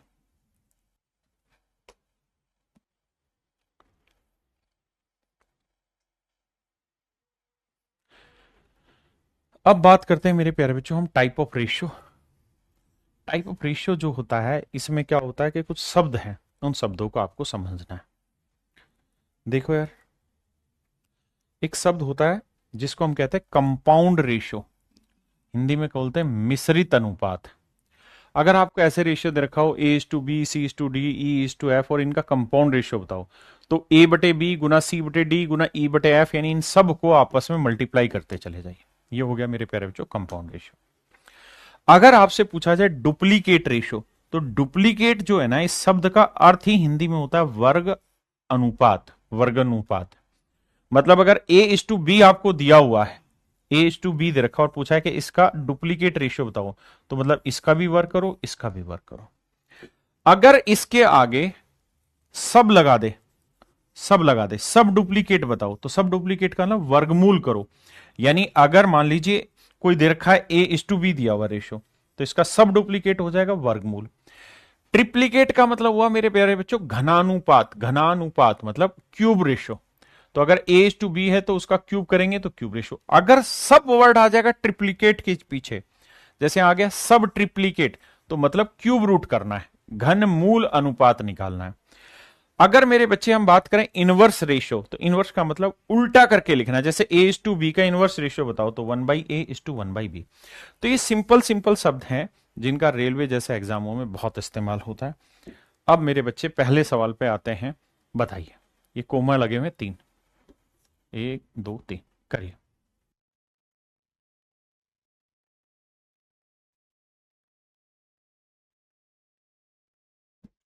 देखो भाई, कंपाउंड रेशियो में करना क्या है, 2/3 लिखना है, गुना 7/6 करना है, गुना मेरे प्यारे बच्चों 4/7 करना है। 7 से 7 कटा, 2 तिया 6 आया, आंसर आया 4:9। Option D, this is called compound ratio. अब कह रहा है वर्गानुपात ज्ञात करिए, मतलब वर्ग करना है। 2 का वर्ग 4, 7 का वर्ग 49। ये हुआ मेरे प्यारे बच्चों डुप्लीकेट रेशियो। यहां कह रहा है डुप्लीकेट, तो 15 का वर्ग 225, 17 का वर्ग 289। ये हुआ मेरे प्यारे बच्चों डुप्लीकेट रेशियो। सब आ जाएगा तो मतलब क्या हो जाएगा, स्क्वायर रूट हो जाएगा। सब ट्रिप्लीकेट होता तो क्यूब रूट। तो वर्गमूलनुपात, तो 81 का वर्गमूल 9 और 64 का वर्गमूल 8, 9:8। हाँ जी, कह रहा है इसका सब डुप्लीकेट बताओ, तो 784 और 841 का सब डुप्लीकेट बताना है। तो भैया 841 का तो होता है 29, हाँ है ना, और 784 का वर्गमूल होता है 28। तो आंसर आया मेरे प्यारे बच्चों 28:29। क्लियर है जी? आइए यहाँ कह रहा है जी इसका वर्गमूलानुपात बताइए, वर्गमूलानुपात बताइए। तो 1/49 का वर्गमूल 1/7, 1/81 का वर्गमूल 1/9। रेशियो सेट करना आता है, 9 यहां ले आओ, 7 यहां ले आओ, तो 9:7। Option B is your right answer. यहां कह रहा है ट्रिप्लीकेट रेशियो बताइए। ट्रिप्लीकेट का मतलब घनानुपात, मतलब घन करना है। तो 7 का क्यूब 343, 5 का क्यूब 125। तो आंसर आया 343:125। यहां है मेरे प्यारे बच्चों सब ट्रिप्लीकेट, ध्यान देना, सब ट्रिप्लीकेट घन मूलानुपात। तो 512 का क्यूब रूट 8 और 729 का क्यूब रूट 9। तो आंसर आएगा मेरे प्यारे बच्चों 8:9। हमें बस सब वर्ड को ध्यान से सीखना है।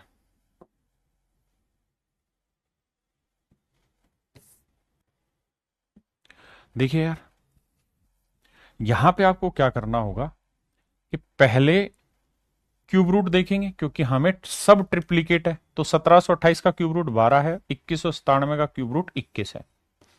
फिर क्या करना है साहब हमें, फिर हमें यह भी देखना है कि भाई यहां 3 अंकों पे 1 2 3, 1 2 3, तो क्यूब रूट में एक एक अंक पे लगेगा और हमें इनका रेशियो निकालना है। बिल्कुल ठीक है। या हम इस चीज को सीधा सीधा यहां पे भी उड़ा सकते थे कि सर डेसिमल से डेसिमल, क्योंकि रेशियो ही तो था। तो 1728 का क्यूब रूट हुआ 12 और 2197 का क्यूब रूट हुआ 21 है। 21 हुआ कि 13 हुआ, 13 साहब माफ करिए, 2197 का क्यूब रूट हुआ मेरे प्यारे बच्चों 13। अब कुछ कट रहा है? नहीं, कुछ नहीं कट रहा, तो 12:13 मेरा आंसर आ गया। आप कहें सर ए भी तो हो सकता है, नहीं, क्योंकि रेशियो जो होता है वो सिंपलेस्ट फॉर्म होती है। रेशियो जो होता है मेरे प्यारे बच्चों वो क्या होती है, सिंपलेस्ट फॉर्म होती है। तो whenever we have to write, we have to make sure कि हम उसे सिंपलेस्ट फॉर्म में बांटे लिखें। अब यहां ये कह रहा है 2:7 का इनवर्स रेशियो बताइए। तो मतलब ये 1/2 लिखना है, ये 1/7 लिखना है। ध्यान दोगे तो 7 पलट के यहां आ जाएगा, 2 पलट के यहां आ जाएगा, यानी 7:2। उल्टी कहानी। हाँ है ना।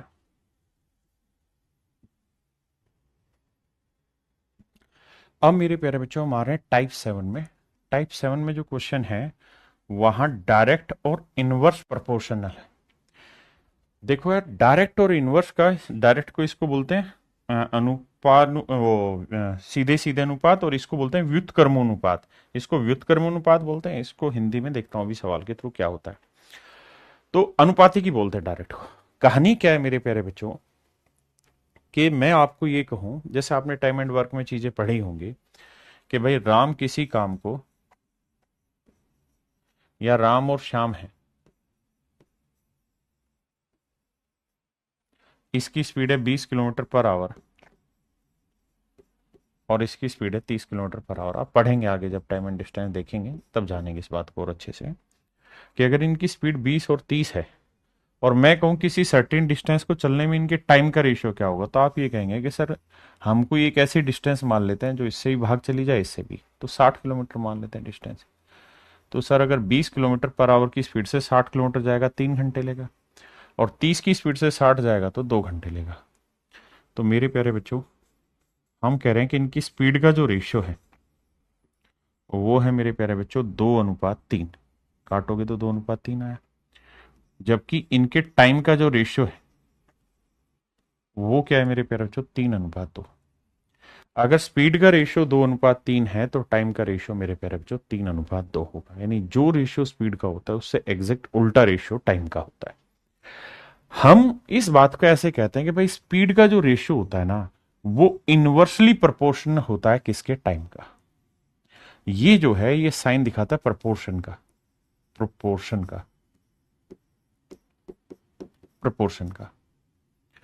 तो इसका मतलब ये है कि जो स्पीड का रेशियो होगा उसका उल्टा टाइम का रेशियो होगा, या टाइम का जो रेशियो होगा उसका वो इनवर्स होगा किसके, स्पीड के रेशियो। दोनों मतलब एक ही है। आप कहेंगे कि सर बात समझ में आई। तो डायरेक्ट प्रोपोर्शन क्या है, ये कहलाता है मेरे प्यारे बच्चों, बटे में आ गया तो इनवर्स प्रोपोर्शन। जैसे मैं आपको कहूं कि राम और श्याम, राम और श्याम, मेरे प्यारे बच्चों, राम और श्याम टाइम जो ले रहे हैं किसी काम को करने में, टाइम ले रहे हैं मान लीजिए 2, या इनकी मजदूरी है 5:6 में, या टाइम ले रहे हैं 5 घंटे और 6 घंटे। ये दिन में 5 घंटे काम करता है, ये दिन में 6 घंटे काम करता है। और मैं कह रहा हूं कि भैया दोनों की वेजेस सेम है, दोनों की वेजेस सेम है, दोनों की वेजेस सेम है। भाई ये भी पर घंटे एक फिक्स अमाउंट लेता होगा, ये भी पर घंटे एक फिक्स अमाउंट लेता होगा। लेट से 10 रुपए पर घंटे ये दिहाड़ी लेता होगा, लेट से 10 रुपए पर घंटे ये दिहाड़ी लेता होगा। तो भैया राम और श्याम की कुल मिला के एक दिन की कमाई कितनी, तो 5 घंटे 10 के हिसाब से 50, 6 घंटे 10 के हिसाब से 60, तो 60 और 50 110 रुपए, यानी 110 रुपए पर डे इनकी टोटल कमाई हो गई, क्योंकि एक घंटे, एक दिन में 5 घंटे, एक दिन में 6 घंटे। अब मेरा कहना यह है मेरे प्यारे बच्चों, कि अगर इनकी वेजेस बढ़ा दी जाए, इनकी वेजेस बढ़ा दी जाए और इनकी वेजेस 10% इंक्रीज कर दी जाए, 10% इंक्रीज कर दी जाए, तो आप कहेंगे कि सर 10% इंक्रीज करोगे तो अब 10 की जगह 10 का 10% एक बढ़ा के 11 रुपए पर आवर हो जाएगी, और शाम की वेजेस भी 11 रुपए पर आवर हो जाएगी। जरूर नहीं कि 10 ही हो, अलग अलग भी हो सकती है। मैं तो एग्जाम्पल के तौर पे समझा रहा हूं। जैसे मान लीजिए ये है 20 रुपए पर, समझ रहे हैं ना बात को, कुछ भी हो सकती है। तो आप देखेंगे कि 5 घंटे में 11 के हिसाब से 55, 6 घंटे में 11 के हिसाब से 66, तो 55 और 66 को जोड़ोगे तो आएगा 6×5=11, 6×5=11 और 1×12 121 रुपए पर डे की कमाई होगी। तो मेरे प्यारे बच्चों ये है अब इनकी फाइनल रिवेन्यू, रिवेन्यू। तो आपने एक चीज नोटिस की होगी कि रेवेन्यू भी जो बढ़ गया ना, 110 से 121 हो गया, तो कितना इंक्रीज, 11, और 110 पे 11 बढ़ना मतलब 10% इंक्रीज हुआ। यानी मैं ये कह सकता हूं कि जिस अकॉर्डिंग पर आवर वेजेज बढ़ रहा है, प्रति घंटे वेजेज बढ़ रहा है, उसी अकॉर्डिंग इनकी रेवेन्यू भी बढ़ जा रही है। अगर वेजेस 10% बढ़ रहा है तो इनकी ओवरऑल रेवेन्यू भी 10% बढ़ रही है। तो इसको हम कहते हैं डायरेक्ट प्रपोर्शन, डायरेक्ट प्रपोर्शन। देखिए प्रोपोर्शन तो है ही कि अगर वेजेज मान लो 10% बढ़ी यानी 10 से 11 हुई तो रेवेन्यू भी 10 से 11 हो जाएगी। तो ये तो प्रोपोर्शन का साइन होता है जब भी हम डायरेक्ट या इनवर्स रेशियो में इसे शो करते हैं। बहुत बच्चों को दिक्कत होगी लेकिन समझोगे धीरे धीरे तो पल्ले पड़ेगा। यानी यहां पे वेजेज और रेवेन्यू दोनों सेम रेशियो में बढ़ रही है। यानी अगर वेजेज ए से बी के अनुपात में बढ़ी है तो विश्वास मानिए रेवेन्यू भी ए से बी के अनुपात में ही बढ़ी होगी। हाँ है ना। तो हम इसे कहते हैं डायरेक्ट प्रोपोर्शन। लेकिन अगर ऐसा हो कि वेजेज ए अनुपात बी में बढ़ाओ लेकिन रेवेन्यू बढ़ाओ बी अनुपात ए में, तो मेरे प्यारे बच्चों हम इसे कहते हैं इनवर्स प्रोपोर्शन। क्या कहते हैं मेरे प्यारे बच्चों? Inverse proportion. तो आज हम इन्हीं चीजों पे अब चर्चा करने जा रहे हैं। ये कहलाता है मेरे बच्चे इनवर्स प्रोपोर्शन, ये कहला देगा डायरेक्ट प्रोपोर्शन। वैसे आप कहें कि सर अगर हम इस साइन को इक्वल बनाना चाहते हैं कि टाइम इक्वल टू हम लिखना चाहते हैं 1/स्पीड, तो ये कहलाता है। टाइम का फॉर्मूला 1/स्पीड नहीं होता। तो सर अगर आप ध्यान देंगे ना तो आपको ये बात एहसास होगी कि ये जो इनवर्स रेशियो हुआ है ना, टाइम स्पीड का रेशियो इनवर्स टाइम से, ये केवल तभी हुआ है जब दोनों ने सेम डिस्टेंस चली हो, यानी एक कांस्टेंट डिस्टेंस चली हो दोनों ने। कांस्टेंट या फिक्स डिस्टेंस दोनों ने चली हो तभी ऐसा है। अगर इसने चली हो 40 किलोमीटर और इसने चली हो 60 किलोमीटर, तो बेटा ये ले लेगा 2 घंटे और ये ले लेगा 2 घंटे, टाइम का रेशियो 1:1 आ जाएगा। यानी जब डिस्टेंस फिक्स हो, कांस्टेंट हो, केवल उसी केस में इनका रेशियो रिवर्स होता है।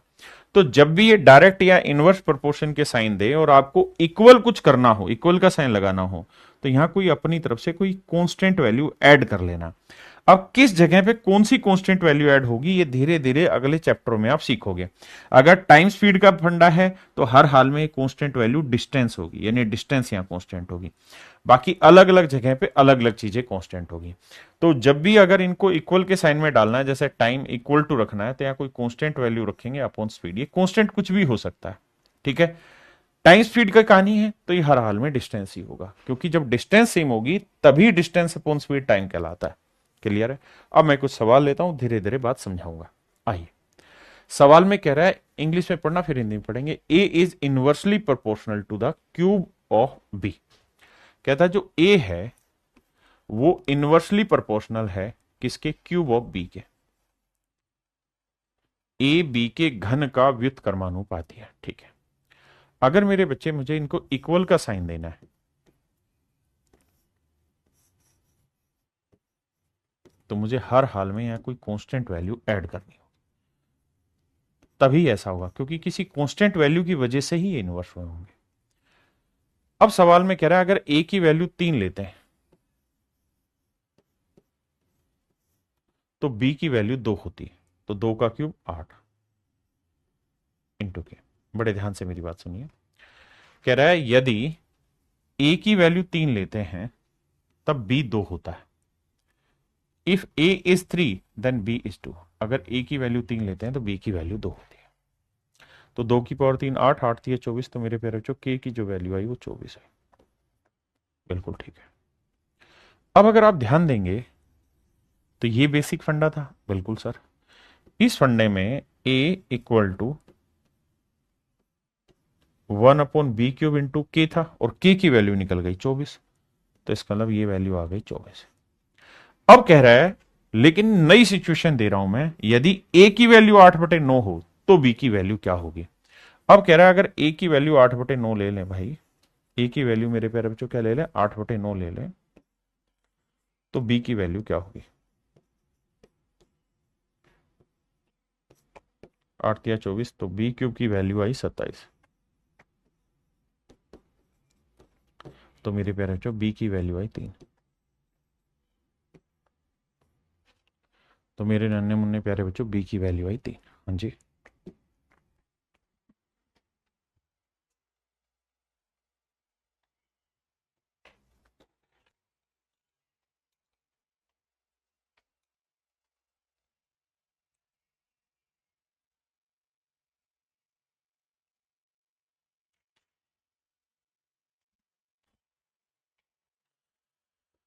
आइए मेरे बच्चे, सवाल में कह रहा है x varies directly as root Y.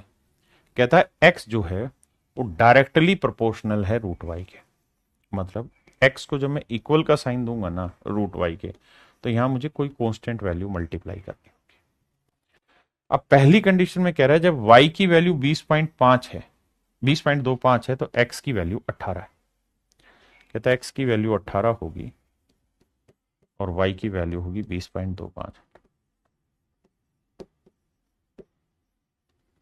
अब मेरे प्यारे बच्चों ये 18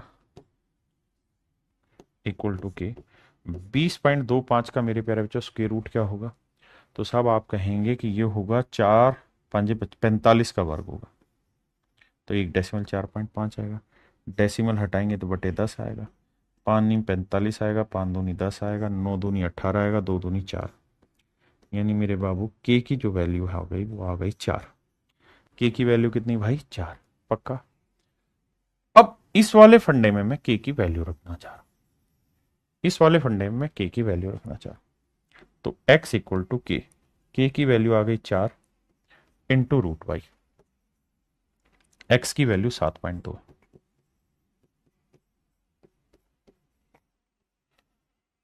पॉइंट हटाएंगे मेरे बच्चे बटे 10, 4 से काटेंगे 18। आपने कहा ठीक है। अब मेरे प्यारे बच्चों 2×5=10, 2×9=18। भाई दोनों ये आया और रूट वाई इक्वल टू आया 9/5। बिल्कुल ठीक है। मुझे वैल्यू किसकी निकालनी है मेरे प्यारे बच्चों? मुझे जो वैल्यू निकालनी है, या आप ये ना भी करते तो आप यहां से पॉइंटों में भी लिख लेते, कोई दिक्कत नहीं थी। यहां से 4 से काटा 18, 18/10, यानी रूट वाई की जो वैल्यू है ना मेरे प्यारे बच्चों वो आएगी 1.8। दोनों साइड स्क्वायर करोगे तो 18 का वर्ग होता है 324, तो 3.24। Option D is your right answer. हाँ जी।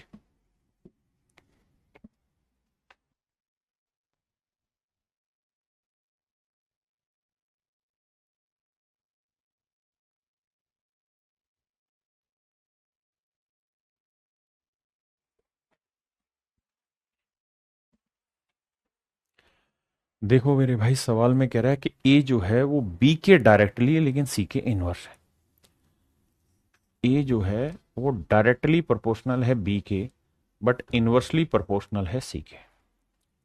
कह रहा है ए बी के तो डायरेक्ट है बट सी के इनवर्स है। यहां तक की मेरी बात आई समझ में? बहुत बढ़िया। अब अगर मैं इसे इक्वल का साइन देता हूं तो यह आएगा ए इक्वल टू कोई constant value into B by C. भाई सी का इनवर्स है, बी का डायरेक्ट है। अब करना क्या है उसने? कुछ नहीं, इन्हीं चीजों में वैल्यू रखवाएगा और कैलकुलेट कराएगा। जैसे पहले वाली स्टेटमेंट में कहें तो ए की वैल्यू 4/3 है और बी की वैल्यू कह रहा है 3/7 आती है और सी की वैल्यू 9/14। ध्यान देना मेरे भाई, कहता है ए 4/3 है, सी 9/14 आएगा तो बी की वैल्यू 3/7। आओ बाबू कैलकुलेशन बैठाते हैं। 4/3 बराबर के गुना 3/7, 14/9, 3×3=9, 3×1=3, 7×2=14, 2×2=4। तो मेरे नन्हे मुन्ने प्यारे बच्चों के की जो वैल्यू निकल के आई वो आई 2। के की जो वैल्यू निकल के आई वो आई 2। के की वैल्यू निकल के आई 2 मेरे बाबू।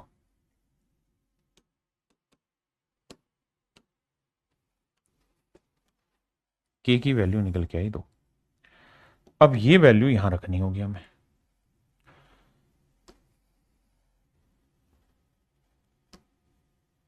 आओ जरा इसमें। अब के की वैल्यू निकल के आ गई है तो इसे हटा देते हैं, यहीं रख देते हैं भाई। सवाल में कह रहा है कि अगर अब ए की वैल्यू 4√3 रखें, ए की वैल्यू 4√3 रखें, के की वैल्यू 2 निकल के आई और बी की वैल्यू 30 रखें, तो कहता है भैया सी की वैल्यू कैलकुलेट करो क्या होगी। देखो मेरे भाई 2 से काटा 2 आया, 2 से काटेंगे 15 आया, 15 को लिखेंगे 5×3। मेरे बच्चे √3 को इससे काटेंगे तो आएगा √3। क्रॉस मल्टीप्लाई करोगे तो सी की जो वैल्यू आई वो आई 5√3।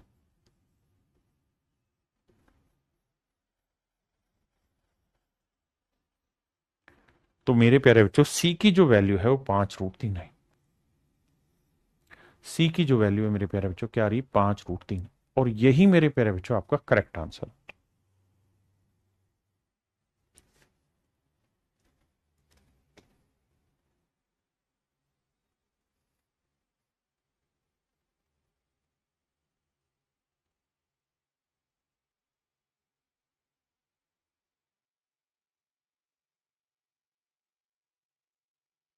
आइए मेरे भाई, सवाल में कह रहा है p varies inversely as the square of Q.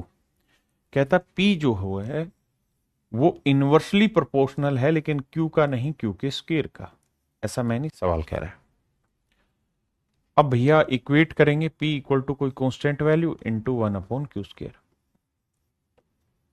अब q की वैल्यू है मेरे प्यारे बच्चों 4.5, p की 1.2। कहता है p की वैल्यू 1.2 आती है जब हम q की वैल्यू 4.5 लेते हैं,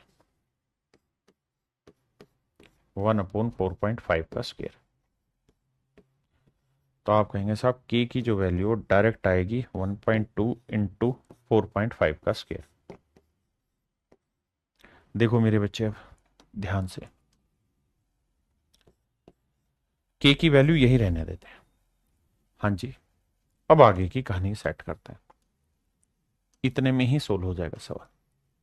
अब देखिए मेरे बच्चे, अब हमें पता है कि भैया p इक्वल टू है k और इक्वल टू है 1/क्यू स्क्वायर।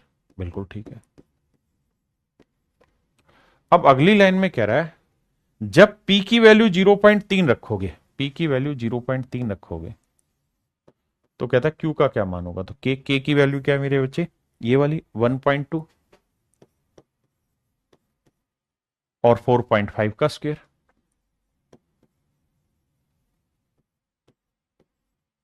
इंटू में 1/क्यू स्क्वायर। बिल्कुल ठीक है। अब मेरे बच्चे एक बात बताओ, क्यू स्क्वायर को ऊपर लेके जाऊंगा तो यह आएगा 1.2 इंटू में 4.5 का स्क्वायर और नीचे आ जाएगा 0.3। 3 एकम 3, 3 चौक 12, डेसिमल से डेसिमल गया। तो क्यू स्क्वायर को हम लिख सकते हैं 4, 4 को लिखेंगे 2 गुना 4.5 का वर्ग। भाई ये 2 का वर्ग, ये 4.5 का वर्ग। तो क्यू की जो वैल्यू आई मेरे प्यारे बच्चों 4.5 गुना 2 9 स्क्वायर। तो क्यू की जो वैल्यू है मेरे प्यारे बच्चों 9। Option A is your right answer. Option ए मेरे बच्चे राइट आंसर।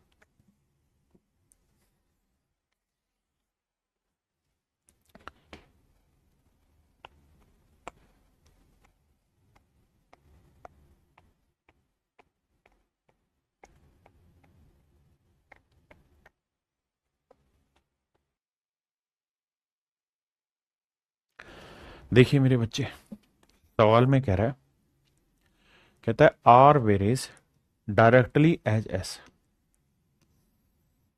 जो आर है वो एस के डायरेक्टली और टी के इनवर्सली। आर जो है वो एस के तो डायरेक्टली है और टी के मेरे प्यारे बच्चों इनवर्सली प्रोपोर्शनल है। तो यार देखो, आर इक्वल टू के इंटू एस बाई टी।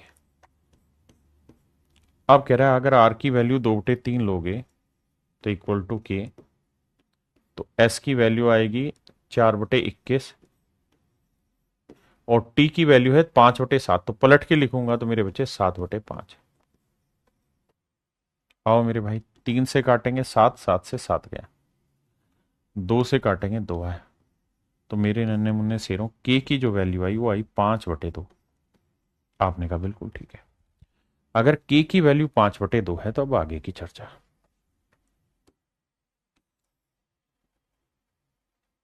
आगे की चर्चा पे बात करते हैं। देखो यार, आर इक्वल टू के इंटू एस बाई टी। अब हमें सवाल में कह रहा है कि अगर आर की वैल्यू 3/4 है, बहुत बढ़िया।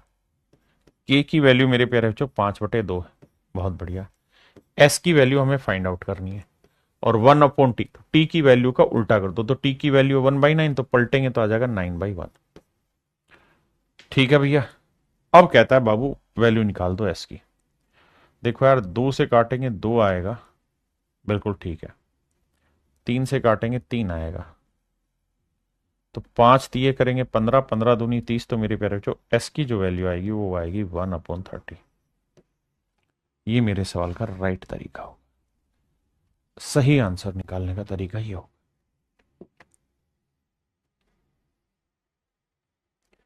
मेरे प्यारे बच्चों ये आप खुद से कर लेंगे। ये वाला सवाल मेरे प्यारे बच्चों आप खुद से करना, इसे मैं कराता हूं। पहले तरीके से पढ़िए, फिर आगे आते हैं।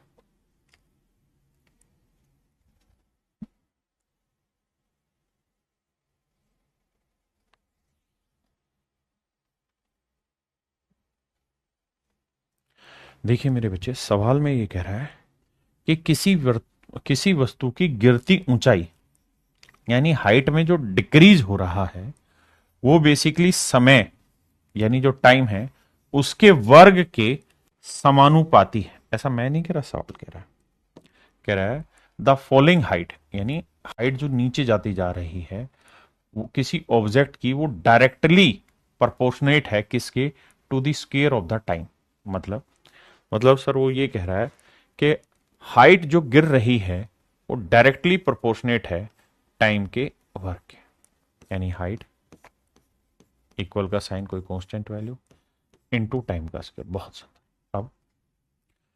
अब कहता है जब एक ऑब्जेक्ट 80 सेंटीमीटर हाइट को गिरा देती है, 80 सेंटीमीटर हाइट को गिरा देती है, तो कहता है समय लगता है 4 सेकंड। मतलब 4 सेकंड में वो ऑब्जेक्ट 80 सेंटीमीटर नीचे गिर जाती है। तो 4 सेकंड का स्क्वायर करोगे, 4 का और 16, 16 5 80, तो के की वैल्यू आई 5 सेंटीमीटर।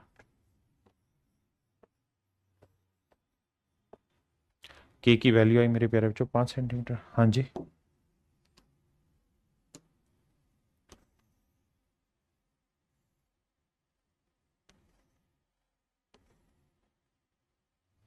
अब आइए सामने। तो भैया के की वैल्यू आ गई, फंक्शन आ गया हाइट इक्वल टू के की वैल्यू है 5 गुना टी टाइम स्क्वायर। अब सवाल में कह रहा है तो 8 सेकंड में वस्तु कितनी हाइट तक गिर जाएगी। तो कहता है कितनी हाइट डिक्रीज हो जाएगी 8 सेकंड में। तो भैया 8 का वर्क करोगे 64, 64 पांजे कितना होता है, 5 चौक 20, 3 5 30, 320। यानी इसकी जो हाइट है मेरे प्यारे बच्चों वो 320 सेंटीमीटर नीचे गिर जाएगी। हाइट जो है वो मेरे प्यारे बच्चों 320 सेंटीमीटर नीचे गिर जाएगी।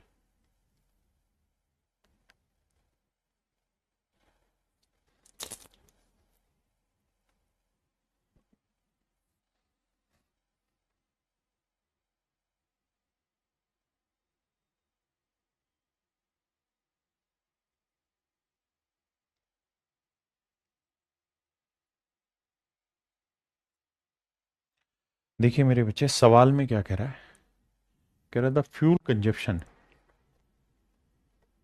Of a vehicle is directly proportional ना directly sorry inversely with its wait.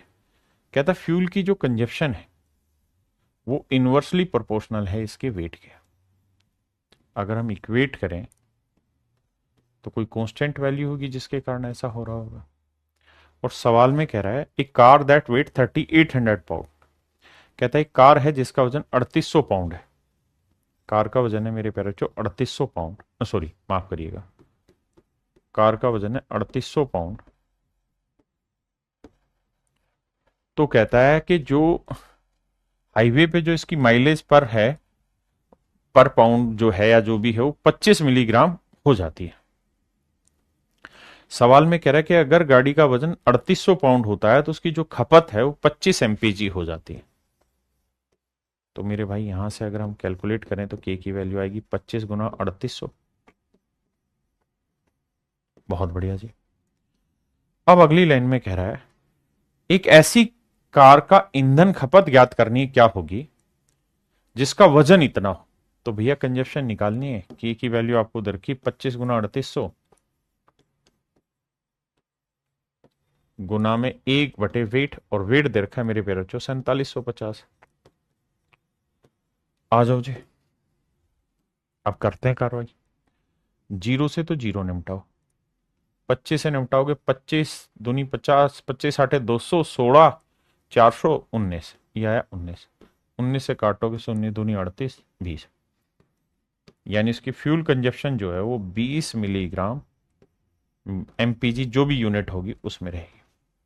तो फ्यूल कंजप्शन अब जब 4750 पाउंड वेट लोगे तो 20 एमपीजी उसकी फ्यूल की कंजप्शन हो जाएगी। चलिए मेरे प्यारे बच्चों, आज के लिए इतना ही रखते हैं, बाकी फिर आपसे कल मिलेंगे। Thank you, have a nice day to everyone, thank you.